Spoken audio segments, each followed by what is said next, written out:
పాకిస్తాన్ వాడు సబ్మెరైన్స్ కొంటే భారతదేశం భయపడిపోవాలా? విశాఖపట్నం భయపడిపోవాలా? విశాఖపట్నానికి థ్రెట్ ఉందా? ఎవడరా మనకి వార్తలు రాయడం నేర్పింది? ఏమన్నా బుర్ర ఉందా? బుర్ర తక్కువ సన్నాసుల్లారా అంటే బాగోదేమో. ఎందుకంటే మీడియాలో వచ్చిన వార్తలు కొంచెం కామన్ సెన్స్ వాడద్దా? చైనా దగ్గర మనకంటే బోర్డు ఎక్కువ ఉన్నాయి. చైనా మనకి చాలా పెద్ద శత్రువు. దాని దగ్గర ఇవి ఉంటే కనుక సబ్మెరైన్స్ ఉంటే మనకి థ్రెట్ వచ్చేస్తుందా? మనం భయపడిపోవాలా? మనం వణికిపోవాలా? ఏం మన దగ్గర సబ్మెరైన్స్ లేవా? మన దగ్గర సబ్మెరైన్స్ ధ్వంసం చేసేవి లేవా? చైనా వాడు పాకిస్తాన్కి అమ్మితే పాకిస్తాన్ వాడు కొనుక్కుంటే బంగాళాఖాతంలో పెట్టేస్తే వెంటనే మనం భయపడిపోవాలా సబ్మెరైన్లకి? అరే కొంచెం కామన్ సెన్స్. మన సైన్యం గురించి, మన దేశం గురించి జాతీయ భావం లేకపోయినా పర్లేదు, ప్రొఫెషనలిజం లేకపోయినా పర్లేదు.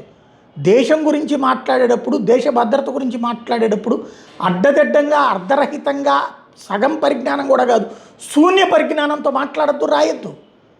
బంగాళాఖాతం దగ్గర ఆడ ఏం పెట్టుకుంటే ఏంది? పాకిస్తాన్ వస్తే చూస్తా కూర్చుంటుందని మన సైన్యం.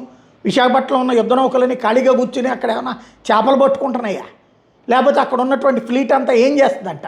అది వచ్చి సబ్మెరైన్ వచ్చి ఇక్కడ చేసేదాకా ఏం అక్కడ మన దగ్గర సబ్మెరైన్ లేవా? దానికి టార్పిడోలు లేవా? లేపడేవా? అంతర్జాతీయ జలాల్లో వాడు ఉంటాడు, మనం ఉంటాం. అమెరికా వాడు ఉంటాడు, చైనా వాడు ఉంటాడు. ఇది యుద్ధ తంత్రం. ఎవడి లెక్క ఆడుకుంటుంది. మనం 100 కొంటే వాడు 10 కొంటే, లేకపోతే వాడు 150 కొనుక్కొని ఎవడి లెక్క వాడిదే. యుద్ధం చేసేదమ్ము పాకిస్తాన్కు ఉంటే రమ్మని మనండి, పోని మీ అందరి పుణ్యమా అని చెప్పేసి అటు ఇటు తేల్చేద్దాం. అప్పట్లో 1971లో మనం బేల్చేసాం గాజీది. ఆ తర్వాత ఎప్పుడు రాంది అది ఇక్కడికి వచ్చింది. మనం సినిమాలో చూసిన దానికి అనుగుణంగా వార్తలు రాసుకోవడం కాదు. మన దగ్గర ఉన్న సబ్మెరైన్లు ఎన్ని, మన దగ్గర ఉన్న యుద్ధ నౌకలు ఎన్ని, మన దగ్గర ఉన్నటువంటి ఆయుధ సంపత్తి ఎంత, పాకిస్తాన్ దగ్గర ఉంది ఎంత అన్నటువంటిది ఒకసారి కనుక్కొని తెలుసుకుని రాయండి.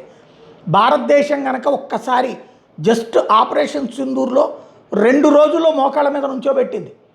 నౌకలు వెళ్ళి నుంచున్నాయి, వాళ్ళ ఎదురుగుండా నుంచున్నాయి, వాళ్ళ పక్కన నుంచున్నాయి. మూసు కూర్చుంది పాకిస్తాన్ ఏమి పీకలేక. ఎయిర్ ఫోర్స్ వాళ్ళ దగ్గర F-16లు F-35లు ఉన్నాయి. మూసు కూర్చుంది పాకిస్తాన్ ఏమీ చేయలేక. అమెరికాను అడుక్కుంది భారతదేశంతో మాట్లాడి కొంచెం మా మీదకి రాకుండా చూడయ్యా స్వామి అని చెప్పేసి. భారతదేశంలో ఇసక రేణువు కూడా ముట్టుకోలేకపోయింది.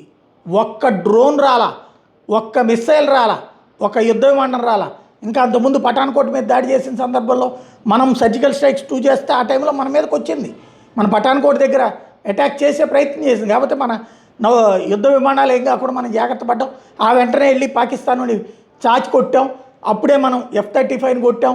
అప్పుడే అభినందన్ అక్కడ పట్టుబడింది. 24 గంటల్లోపు అభినందన్ని తీసుకొచ్చాం. మన సత్తా ఏంటో తెలిస్తే రాయండి, తెలియకపోతే మూసుకోండి. దేశాన్ని చులకన చేసి, దేశ సైన్యాన్ని చులకన చేసి, దేశ యుద్ధ నౌకలకు సంబంధించి లేకపోతే దేశ నేవీని చులకన చేయొద్దు.